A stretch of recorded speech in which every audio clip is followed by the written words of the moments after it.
Hi, and welcome back to Keep Smiling with Larry Rifkin. I'm Larry Rifkin. How are you? Today we're going to talk about compassion, one of the cornerstones of spirituality. Compassion should be involved with everything that we do, with every ounce of our fiber, with every part of our being. Compassion is a feeling deep within. Again, everything comes from within. A feeling deep within of like a quivering heart. And it's also a way of acting. Being affected by others, being affected by others' challenges, by others' issues, being affected by situations that are going on either with other individuals or with a community, such as Hurricane Sandy and the devastation that that did, or Katrina, or anything along that type of line. Or on a world level, compassion for people as a whole, knowing that there are people out there that don't have enough food to eat, that don't feel protected, that don't feel comfortable and at ease with themselves. Compassion is likened to an opening of the heart. Just open up your heart and feel and allow yourself to feel other people's challenges, the challenges of the community, the challenges of the world, your own challenges. And we allow ourselves to feel this, and instead of running away from them, move towards them. But now, this time, a little bit differently, move towards them with caring, with compassion, with kindness. There's suffering all around us. We can go into situations where people are hurting. And that's one way that we can build our compassion and our bank of knowledge and wisdom and compassion is by going into these situations where people are hurting, or identifying with our community, our society, our where others are in distress, where others are having issues. And we feel it and we identify it and we understand it and we recognize it in other people, in, as we said, in the community, in the world. But now, expand your horizons and your definition of compassion to include nature, other creatures, all types of animals that are out there, everything that's out there. And feel compassion for the innate world that's around us. And why do we want to do this? Why do we want to be more compassionate? Well, number one, when we become more compassionate and we tap into that in ourselves, we increase our capacity to care. That's amazing. That's wonderful, because we increase the capacity to share. It reinforces charity in our mind, in our thoughts, in our being. It reinforces empathy. It reinforces sympathy. These are all great reasons and will help you embrace your compassion along your journey. Besides all the other reasons and all the obvious reasons, compassion just happens to be a wonderful exercise for your heart. That's right, compassion is a cardiovascular exercise. It increases the receiving in our heart. when you go into these situations with compassion and with empathy and with sympathy, a lot of times we're hit with a wall. And that wall could be judgment. Usually involves the isms, whether it's racism or sexism or classism. Oh, I'm in this class and you're in this class, so we can't do that. Nationalism. Our country is the only one that understands and that does things right, and all of that. So we're usually hit when we go into a situation full of compassion with these other judgments, and they may sabotage us with our feelings of ill will towards others, be it spite or malice or whatever it is. And this ill will usually arises out of past emotional wounds that we have had, experiences that we've had, and personal pain. And when this happens, it's indicating we need to have compassion for ourselves also. That is very important. Besides having compassion for others on a global level, on a national level, on a regional level, on a local level, on a family level, we need to have compassion for ourselves also. These walls that we put up all move us away from having a compassionate heart and having an open heart. As we discussed in the beginning of this show, compassion was about an opening of the heart. When we get hit with these judgments, when something goes wrong,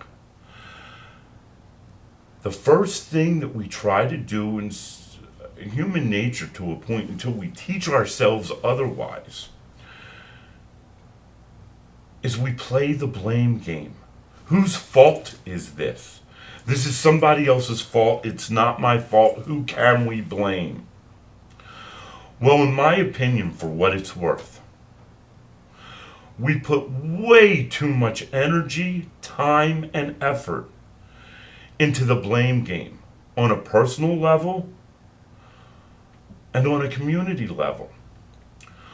When we're driving to work in the morning and we get behind a slow driver who's got their turn signal on for the past 12 miles and is half in our lane and half in the other lane and is going to make a left turn from the right-hand turn lane, and we finally get to work and we're late. We blame the other driver.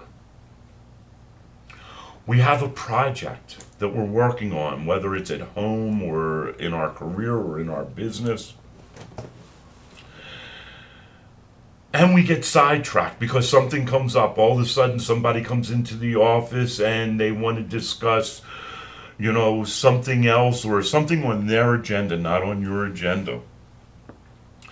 And then your coworkers start talking to you, and then, oh, by the way, it's Sally's birthday today, so everybody's going down to the lunchroom and we're going to have a birthday cake and blow out candles. Something else comes up, and all of a sudden we recognize and realize the project that we were working on isn't complete. Blame others. It's not our fault. It was, it was the guy who walked into the office. It was the other office workers.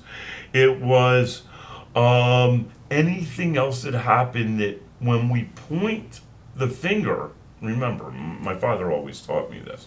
When you point a finger at somebody else, there's 4 fingers pointing back at you. So, we blame others. In a relationship, boy, probably the biggest issue out here. Over 56% of all relationships end in divorce, all marriages end in divorce. But when a relationship takes a turn and goes on a path that we weren't intending or that doesn't serve our greatest good, It's not our fault. It's our partner's fault. They grew apart. They wanted to do other things. It's not my fault. It's somebody else's fault. Who else can we blame? The public eats this up. They love it. The news media, they're the ones that we blame, but they're the ones who sit there and they take the news and they don't offer really solutions. What they focus on is who can we blame? Whose fault is this? We're always trying to move the responsibility away from ourselves and place it on somebody else. The habit of blaming is an ugly habit, and it leads to resentment. It leads to anger. It leads to judgment. And more importantly, it feeds into that victim syndrome. It's not my fault. I didn't control it. I'm a victim. I personally don't believe in the victim syndrome. I'm not a victim of anything. I have created my world. I have created my universe. And I am creating my future. I don't blame anybody else. And I am not a victim of anybody else. And I say, yes, everything that happens is my responsibility. And I'll take it one step further because of my belief system. Everything that happens, I created. I manifested. When we feed into this victim syndrome of it's not my fault, it's somebody else's fault, it's not because of me. We're looking for a cause. And what this does, it gives us a false yet momentary feeling of righteousness. We're right, the other people are wrong. On a spiritual path and on a spiritual journey and bringing compassion into our lives and learning how to open up our heart, open up our being, our soul, and feel compassion for nature, for other creatures, other living creatures, other innate creatures, other people, ourselves. When we place the blame game, we want to sit back and we want to say to ourselves, is that really true?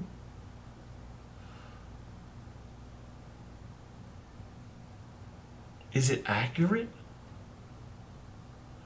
Is it honest?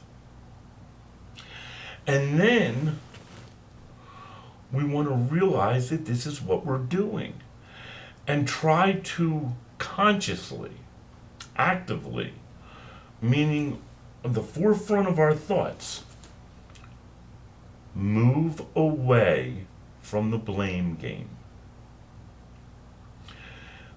I know. I hear you. I feel you. Yes, much easier said than done. Absolutely it is. But if we take mental note of this is happening to me, and we recognize these thoughts that come into our mind, and we turn them around, and we look at them through a new set of eyes, through compassionate eyes, it opens up our heart. It opens up our life. It opens up our spirit. Compassion, I can't stress this enough, is a cornerstone of spirituality, of life. It is one of the most important emotions that we can feel and open up and share with others and have empathy and sympathy and compassion and feel others with this new set of eyes, this new being, this new feeling. And you'll recognize and realize at this point We're no longer playing the blame game. We're taking responsibility for everything that happens ourselves, and there's no more pointing fingers. What a beautiful world that would be. What a nice place it would be to live in. How can we do that? I have a couple of exercises that I share with my life coaching students. And some of these will help to bring compassion more to the forefront of your mental being, of your thought process, of all of that. Number one, always sit down, take out a pad of paper and a pen, and start to, obviously we start this process by our breathing exercises and relaxing and opening our mind and allowing and listening for the signals and the signs that we have. And we sit down with a pad of paper and a pen, and we write down someone that we blame for something. Now, I blame my wife for this horrible argument that we had this morning. And as we write it down and as we take that action step of actually putting the pen in our hand and putting it down on a piece of paper and writing it down, we start to bring awareness to ourselves, to our consciousness, and we're aware now of what we're doing and the others that we're blaming. And as we become aware, then what I usually do is say, oh, Larry, you're playing the blame game again. You're blaming somebody else. You're not taking responsibility. So this action step of taking a pen and putting down on a piece of paper and thinking about people that we blame and writing it down brings awareness to us. So we want to bring compassion into every encounter that we have, into every situation that we're going into. And we want to realize that yes, other people do make mistakes too. But you want to come from it from a place of compassion, of kindness, of happiness, of wisdom, of learning, of expanding. When we blame others and we play the blame game, we're pointing our fingers and we're looking at the failings of others, a negative. And remember, something that lowers our vibrational frequency. When we reframe that and look at it through eyes of compassion and realize others make mistakes too. Mistakes are natural. They happen. They're part of life. And in most cases, mistakes can be altered or can be changed or can be corrected. I hope that this is something that you're able to use, another tool for your spiritual toolbox to keep in there to pull out on your daily exercises and daily routines. I will tell you once again, please do come to our website, amazinguniversetv.com, and interact. Send in your thoughts. Send in your reactions. Send in your blogs. Send in your stories. Take an active part in our community at the Amazing Universe. The Amazing Universe Broadcasting Company, amazinguniversetv.com. Click on it. Website is listed right at the bottom of the screen. And until next time, have a wonderful day and keep smiling.